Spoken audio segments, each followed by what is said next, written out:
Bismillahirrahmanirrahim. Assalamualaikum warahmatullahi wabarakatuh. Innal hamdalillah nahmaduhu wa nasta'inuhu wa nastaghfiruh wa na'udzu billahi min sururi anfusina wa min sayyiati a'malina. May yahdihillahu fala mudilla lahu wa may yudlilhu fala hadiyalah. Asyhadu an la ilaha illallah wa asyhadu anna Muhammadar Rasulullah. Ya ayuhan nasu taqu rabbakumul ladzi khalaqakum min nafsin wahidatin wa khalaqa minha zawjaha wa batha minhuma rijalan katsiran wa nisaa'a wattaqullaha alladzi tasaaluna bihi wal arham innallaha kana 'alaikum raqiba. A'udzu billahi minasyaitonir rajim. Bismillahirrahmanirrahim. Iqra bismi rabbikal ladzi khalaq. Khalaqal insana min 'alaq. Iqra wa rabbukal akram. Alladzi 'allama bil qalam. 'Allamal insana ma lam ya'lam. Insyaallah pada pertemuan sekarang kita akan membahas materi ke-6. Materi ke-6 yaitu materi terkait Khadijah dan wahyu pertama. Jadi ini agak sedikit mundur ya. Kalau kemarin kita sudah sempat membahas renovasi Ka'bah ya, sudah sempat membahas apa lagi? Terkait dengan gelar Rasulullah Al-Amin. Nah, terkait dengan Khadijah, ini kita agak mundur. Saya sengaja menggabungkan Khadijah dan wahyu pertama karena Khadijah adalah yang pertama kali beriman kepada Rasulullah Shallallahu Alaihi Wasallam, sehingga saya kira perlu untuk digabungkan materinya. Jadi ya inilah sekarang, insya Allah setelah kita mempelajari Khadijah, kita akan lanjut ke wahyu pertama. Sebelumnya, teman-teman mungkin ini ya sudah tahu siapa itu Khadijah. Khadijah adalah istri Rasulullah Shallallahu Alaihi Wasallam, yang mana dengannya lah Rasulullah mendapatkan keturunan sampai sekarang, insya Allah. Nah, bagaimana kisahnya Rasulullah menikah dengan istrinya Khadijah? Jadi pada dulu Rasulullah itu pekerjaannya hanyalah pengembala kambing. Nah, pengembala kambing baik mengembalakan ini ya bangsa kambing-kambing milik bangsawan di kota Mekah yang juga nantinya dibawa jauh sampai ke sekitar perkampungan Bani Sa'ad. Nah, pada saat itu Rasulullah SAW sedang mengembala kambing milik kakak dari Khadijah, yang kalau tidak salah itu namanya Halah. Nah, saat mengembalakan kambing, Rasulullah berdua dengan laki-laki lain, dan setelah selesai mengembala, ternyata Rasulullah enggan bertemu dengan yang memerintahkannya tadi, kakak perempuan Khadijah. Ternyata kakak perempuan Khadijah tidak mau ditemui oleh Rasulullah karena malu, karena perempuan, dan Rasulullah terlalu malu untuk bertemu dengan perempuan, bahkan sekedar untuk meminta imbalan yang sedikit dari hasil jerih payahnya mengembalakan kambing seharian. Ternyata kakaknya Halah sedang bersama Khadijah. Maka Khadijah pun mendengar nama Rasulullah Muhammad SAW, dan rasa malunya terhadap perempuan ini membuat Khadijah terheran kagum. Kok bisa ya ada laki-laki ternyata malu saat bertemu dengan perempuan. Kemudian kakaknya memuji-muji Rasulullah. Nah, dari pujian-pujian ini Khadijah mulai tertarik dengan Rasulullah. Sebelumnya Khadijah sudah pernah 2 kali menikah. Yang pertama dapat keturunan, pernikahan yang kedua Khadijah suaminya ternyata kaya raya, namun suaminya tidak punya saudara, tidak punya anak, maka tumben sekali, jarang sekali ada perempuan menerima hak waris. Pada zaman tersebut kalau seorang laki-laki meninggal, ya hartanya dibagikan kepada sesama keluarga laki-laki. Perempuan tidak mendapatkannya. Bahkan tadi ya, perempuan kadang jadi barang warisannya yang dibagikan. Jadi mendapatkan suami baru gitu ya, diturunkan. Nah, Kalau Khadijah ternyata kasusnya langka, di mana Khadijah justru yang menerima warisan seluruh kekayaan suaminya karena suaminya tidak punya saudara, tidak punya anak. Makanya kenapa Khadijah menjadi perempuan paling kaya di kota Makkah. Suami pertama Khadijah ini ada ya, Atik bin Aiz At-Tamimi. Yang keduanya adalah Abu Halah At-Tamimi, yaitu Hindun bin Zurarah. Nah, kembali lagi. Jadi tadi ya Rasulullah malu mengambil imbalan ini ya, gembalanya, dan Khadijah pun terkagum karena Rasulullah malu. Akhirnya Khadijah menawarkan pekerjaan kepada Rasulullah untuk berdagang. Walaupun pada saat itu status Rasulullah tidak pernah punya pengalaman berdagang. Walaupun gitu ya tidak pernah punya pengalaman berdagang, tapi Khadijah mencoba mempercayai Rasulullah menitipkan harta yang banyak untuk diperdagangkan nantinya ke Basra Basra ya, benar, Basra di pinggiran Syam. Nah, jadi ini ya, Rasulullah dapat titipan harta dari Khadijah untuk diperjualbelikan ke pinggiran Syam. Nah, Khadijah sengaja ini tuh untuk ngetes Rasulullah. Jadi sebelum maju lebih lanjut, ta'aruf lebih lanjut gitu ya, Khadijah ngetes Rasulullah dengan setidaknya dua hal. Satu, safar. Jadi Rasulullah diminta safar jauh. Yang kedua, diminta untuk amanah dalam perdagangan. Nah, Khadijah sengaja menunjuk karyawannya, yaitu Maisarah. Maisarah ini laki-laki. Jadi Maisarah itu bukan Siti. Ya, Maisarah bukan Siti karena Maisarah laki-laki. Nah, Maisarah sepanjang perjalanan mengamati Rasulullah, bagaimana Rasulullah berdagang ya, seperti apa, bagaimana berakhlak. Ternyata Rasulullah walaupun tidak punya pengalaman dagang, Masya Allah, saya lupa ya dulu ada riwayat bagaimana Rasulullah itu mendapatkan keuntungan berlipat-lipat. Kalau tidak salah Rasulullah tuh ketika dapat harta di Makkah, maka Rasulullah belanja harta, dan akhirnya ketika sampai ke tujuan dijual, belanja lagi, sampai ke Makkah dijual lagi. Jadi dua kali dagang. Kalau orang lain bisa jadi dari Mekah bawa barang sampai Syam dijual, tapi nggak beli lagi barang, pulang aja gitu kan, keuntungannya segitu-gitu aja. Tetapi kalau Rasulullah, maaf ini siapa ya? Di mute dulu. Oke. Nah, maaf di mute. Ya, baik. Kita kembali lagi.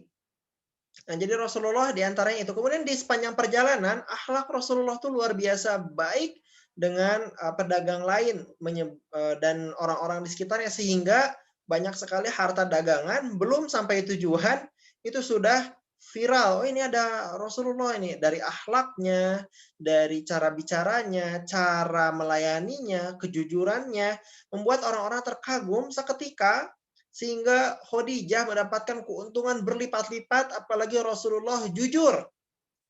Rasulullah jujur, tidak menyembunyikan harta, sehingga Khadijah pun mendadak mendapatkan keuntungan yang belum pernah dia alami sebelumnya dibandingkan dengan ketika mempekerjakan orang lain bagi hasil dengan karyawan yang lain. Jadi di sini Khadijah terkagum-kagum.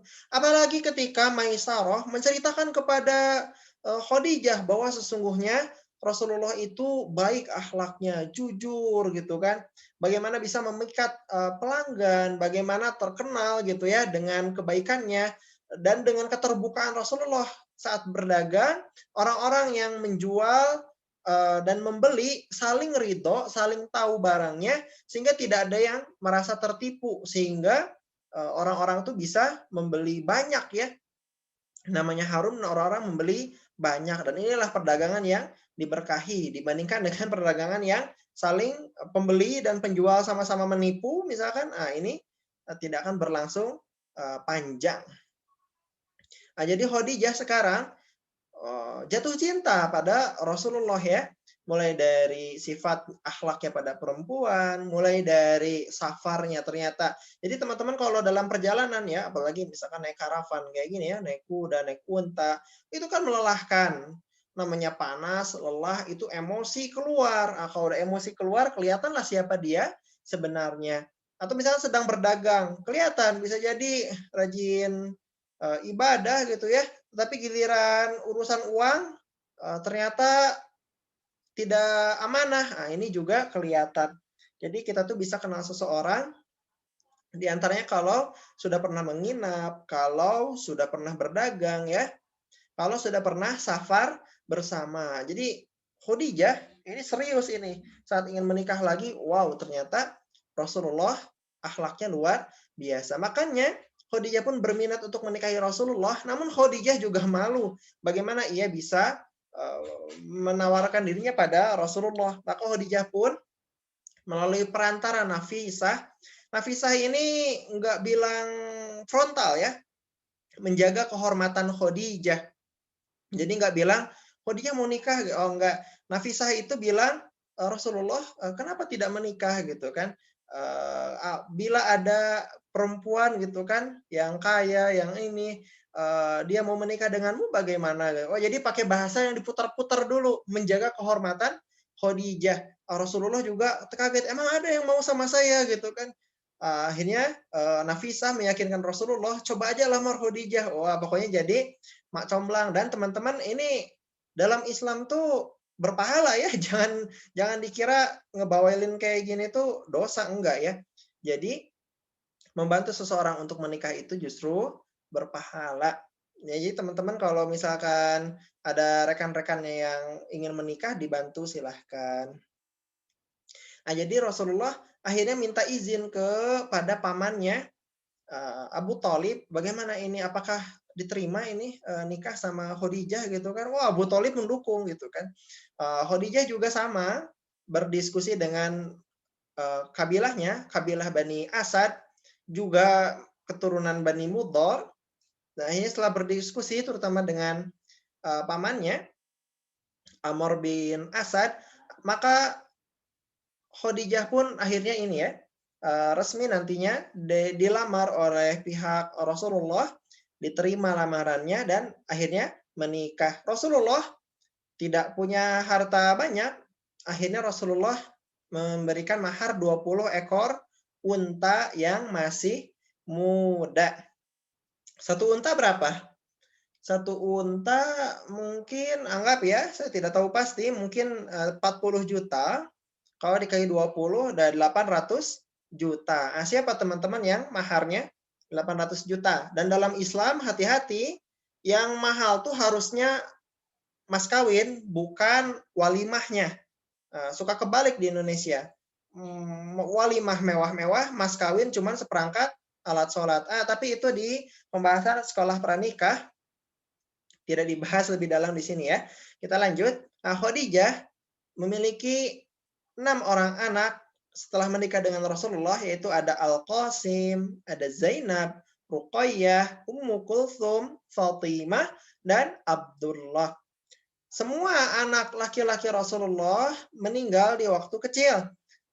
Al-Qasim, ya, ada Abdullah, dan juga termasuk nanti anak dari istri, bukan ada yang bilang istri, ada yang bilang budak dari yang lain, yaitu Maria Al-Qibtiyah.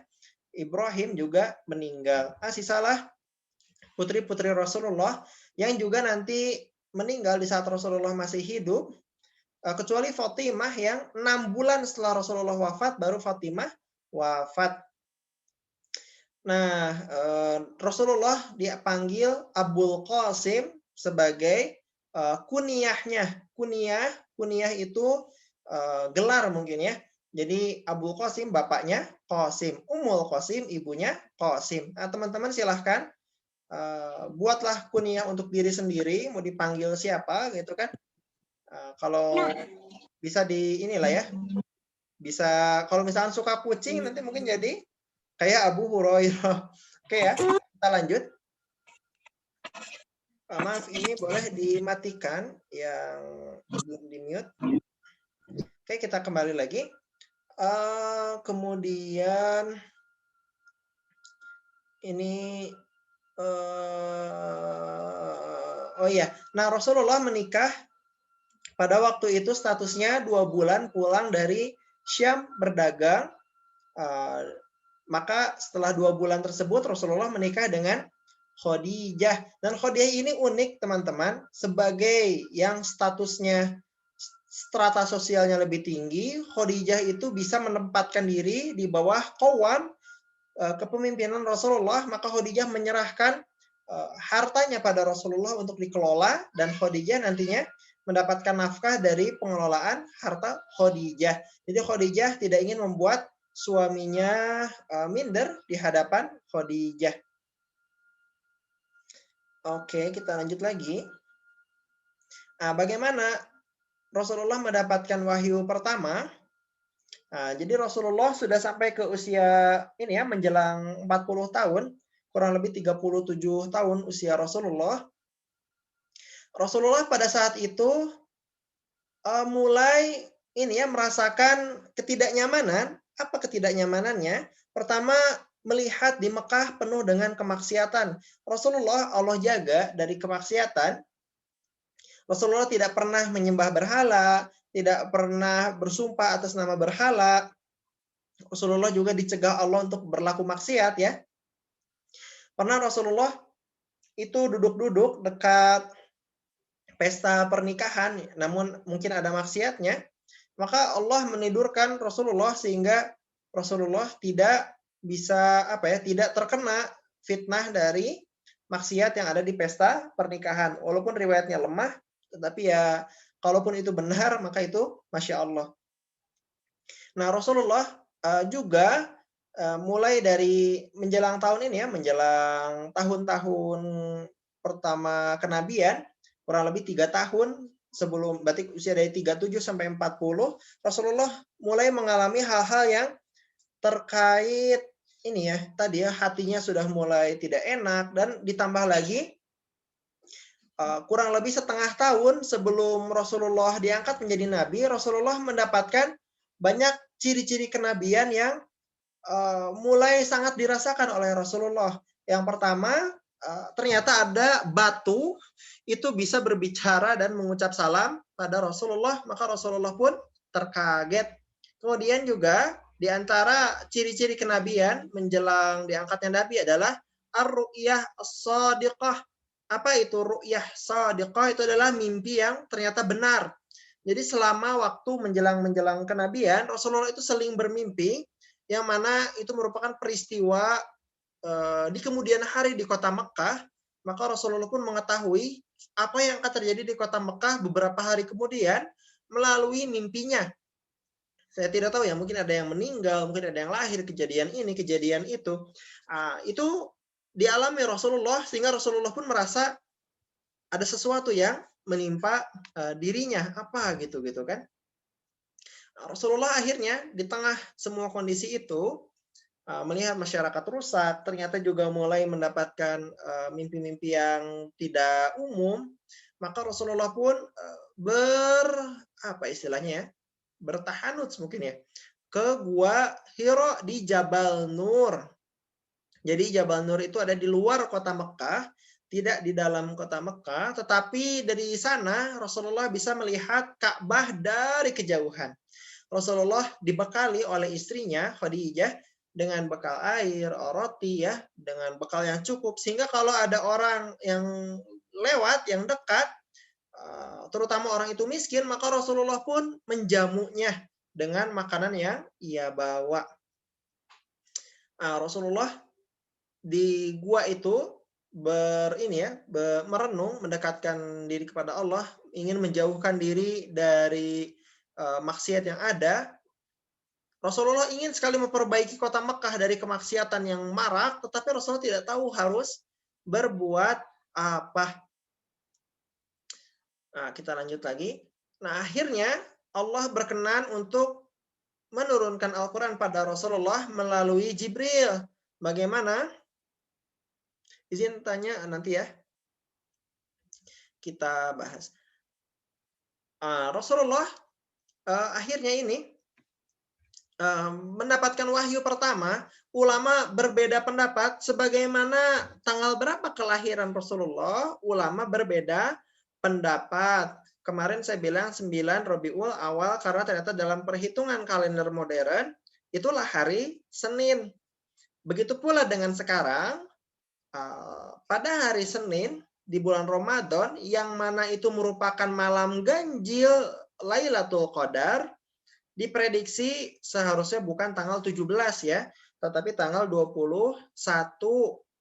Ini teman-teman lagi-lagi jangan sampai kita ini ya memusingkan hal yang seperti ini. Pertama, ini bukan inti ajaran Islam. Benarnya pun tidak begitu menyebabkan ibadah, ya tidak menyebabkan suatu ibadah tertentu, tidak menyebabkan syariat tertentu. Kalau jadi setiap ulama mereka berlari menuju pendapat yang mereka kira paling benar, paling mendekati kebenaran. Nah, jadi kalau yang saya ambil itu tanggal 21 Ramadan pada tahun 40 tahun setelah tahun gajah ya. Oh ya, maaf ini saya salah tulis. Nah, jadi pada saat itu Rasulullah SAW menerima wahyu. Apa wahyunya? Teman-teman juga saya harap sudah hafal, yaitu Quran surat Al-Alaq, Iqra bismi rabbikal ladzi khalaq, dan sampai ayat kelima yang sudah saya baca tadi di awal materi. Pertama, Rasulullah yang sedang berada di dalam gua Hira yang dalam keadaan gelap, tiba-tiba didatangi makhluk yang besar yang kemudian memerintahkan Rasulullah, Iqra, bacalah. Nah, akhirnya Rasulullah berkata, sesungguhnya aku tidak bisa membaca, ma'ana biqari. Sesungguhnya aku tidak bisa, bukanlah orang yang bisa membaca. Maka diulangi, maka Rasulullah dipeluk, direngkuh sampai Rasulullah kesakitan. Padahal Rasulullah itu laki-laki yang sangat kekar, yang kalau bergulat menang. Kepada kebanyakan orang Rasulullah kalau bergulat menang. Sehingga saat direngkuh badannya sakit, berarti ini memang kejadian yang tidak lazim pelukannya ya. Nah, kemudian dilepas lagi, diminta lagi Iqra, tetap saja Rasulullah berkata, sesungguhnya aku bukan pembaca, ma ana biqari'in. Nah, kemudian Rasulullah dipeluk lagi, diminta lagi membaca, Rasulullah tetap menjawab yang sama, maka Jibril pun melengkapi ayatnya. Iqra bismi rabbikal ladzi khalaq. Bacalah dengan nama Tuhanmu yang menciptakan. Iqra bismi rabbikal khalaqal insana min 'alaq, yang menciptakan manusia dari alaq, segumpal darah ya. Alaq segumpal daging. Ya. Iqra wa rabbukal akram, bacalah dengan nama Tuhanmu yang maha dan Tuhanmu maha mulia. Alladzi 'allama bil qalam, yang mengajarkan dengan qalam, pena. 'Allamal insana ma lam ya'lam, mengajarkan manusia apa-apa yang tidak diketahuinya. Nah, di sini Rasulullah tegang, khawatir, apa yang terjadi gitu kan. Ini merupakan peristiwa yang aneh. Rasulullah pulang lari dengan tergesa-gesa. Ya wajar ya, Rasulullah tidak pernah bertemu dengan makhluk itu. Kemudian Rasulullah juga khawatir akan ada kecelakaan yang menimpa dirinya. Rasulullah juga khawatir apakah dia gila gitu kan. Rasulullah pun berlari pulang, dan saat berlari kita tahu siapa yang menyambutnya, yaitu Khadijah. Rasulullah saat berlari dan ternyata meminta Khadijah untuk menyelimuti Rasulullah, maka Khadijah nggak banyak usil, nggak nanya-nanya. Khadijah yang penting Rasulullah bahagia. Gimana cara Rasulullah bahagia? Dikasih selimut, ditinggalin, ditutup pintunya gitu ya.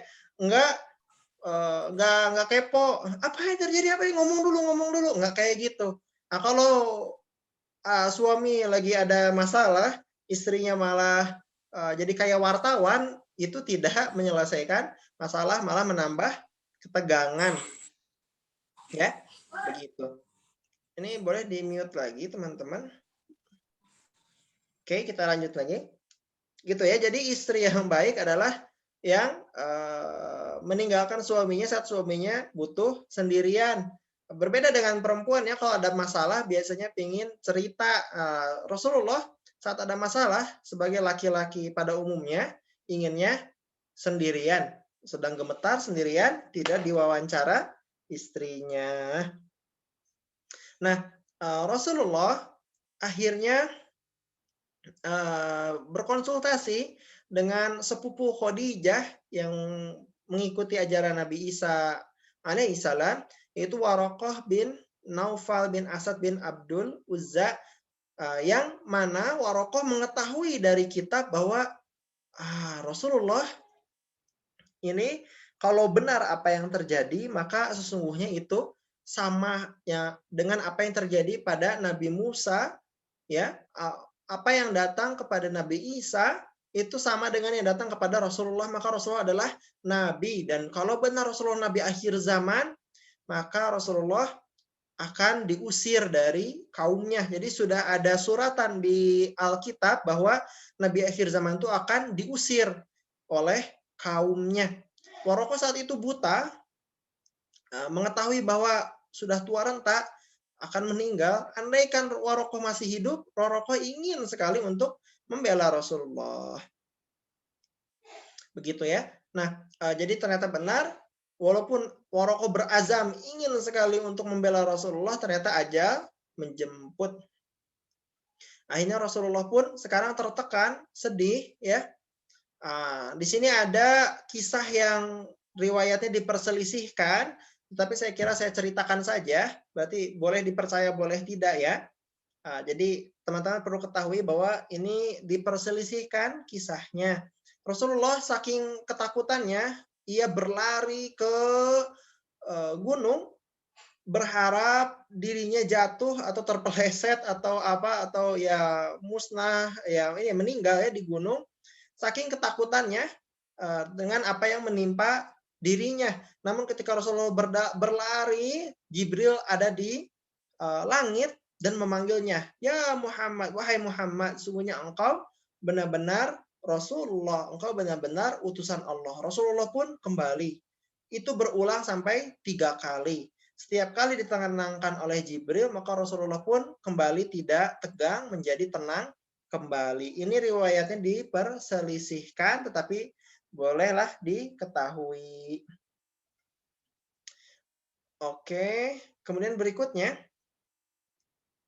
Rasulullah akhirnya menggenapkan bulan Ramadan di Hira, dan ketika pulang maka Rasulullah pun ini masih ketakutan lagi, maka pergi ke rumah berselimut, maka diturunkanlah ayat, "Ya ayyuhan muddatsir qum fa'anzir." Wahai orang-orang yang berkemul, berselimut lagi, bangunlah, kum fa'anzir, dan berilah peringatan. Nah, di sini menurut para ulama, Rasulullah resmi diperintahkan untuk menjadi menjadi pemberi kabar gembira dan peringatan, maka Rasulullah di sini resmi disebut sebagai Rasulullah. Sebelumnya mungkin mendapatkan wahyu, Quran Al-Alaq, lebih layak disebut Nabi, berarti selangnya tidak lama, tapi belum ada perintah untuk mengingatkan kaumnya,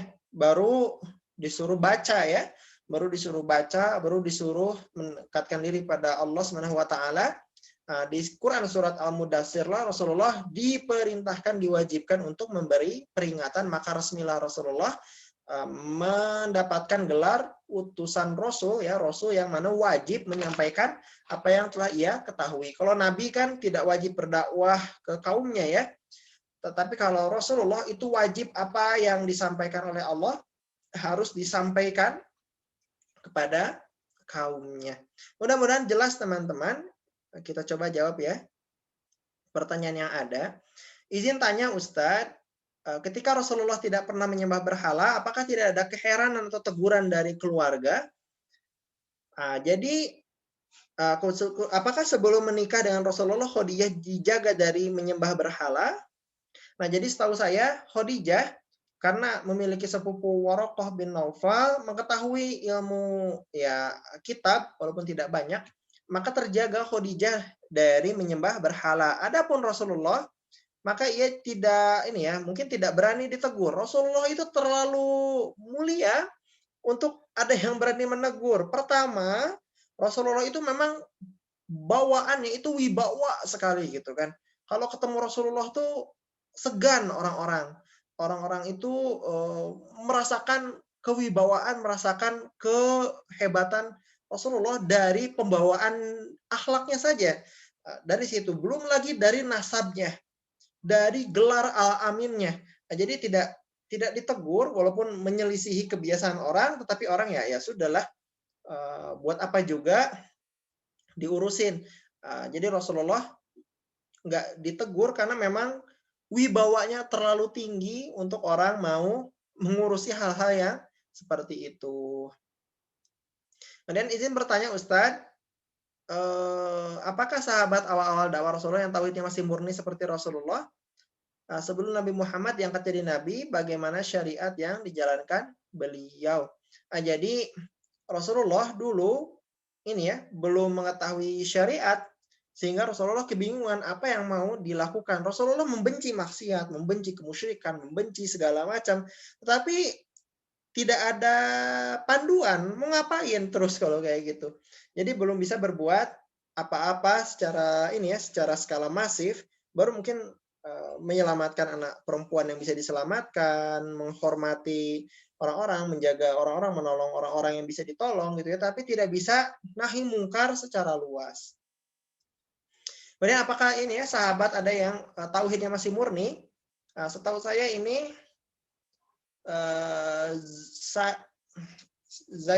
Said bin Zaid kalau tidak salah. Said bin Zaid itu tauhidnya masih murni. Ayahnya dulu mencari-cari Islam, ternyata nanti saat di sana cari ke sini di perjalanan menuju Mekah kalau tidak salah malah dirampok sampai meninggal.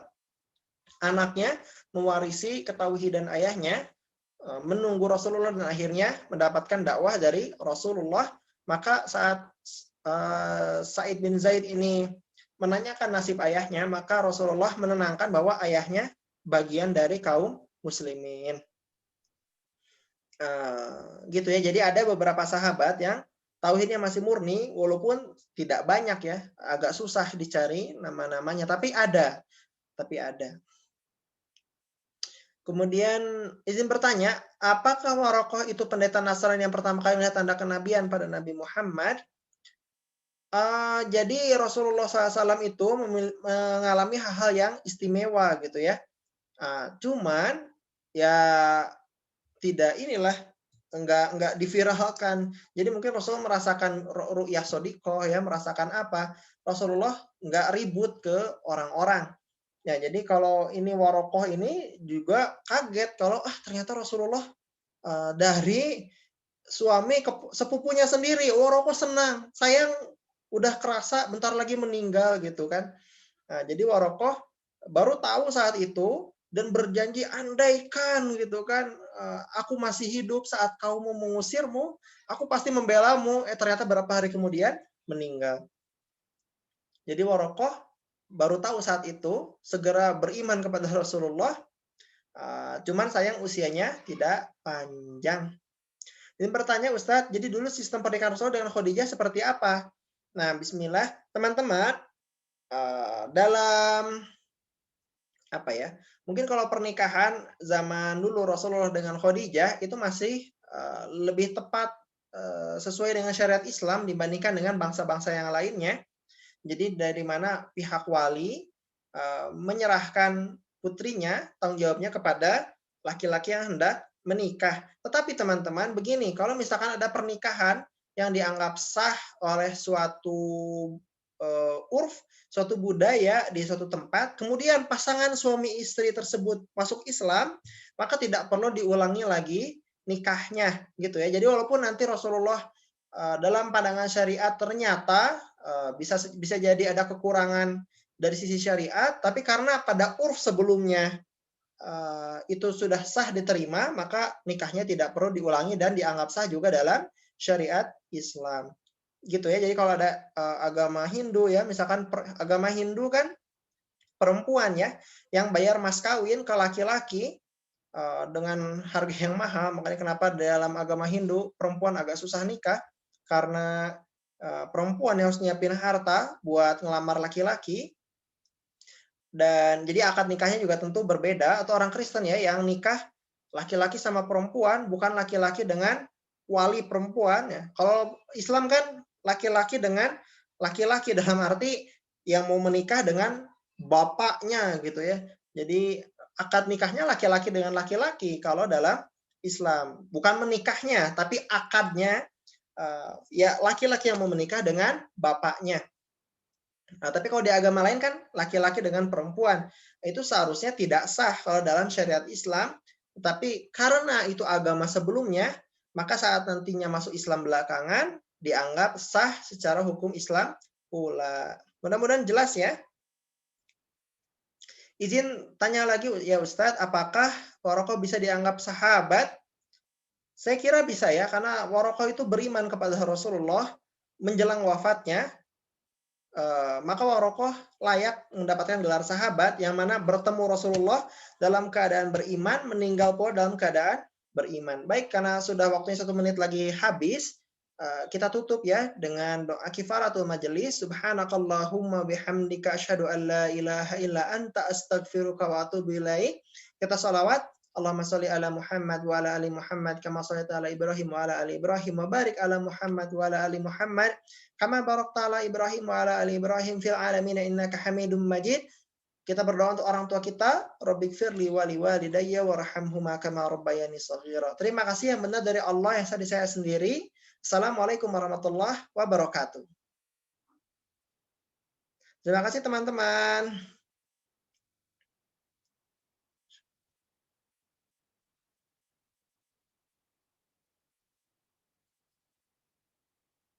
Ya, afwan, sama-sama. Terima kasih.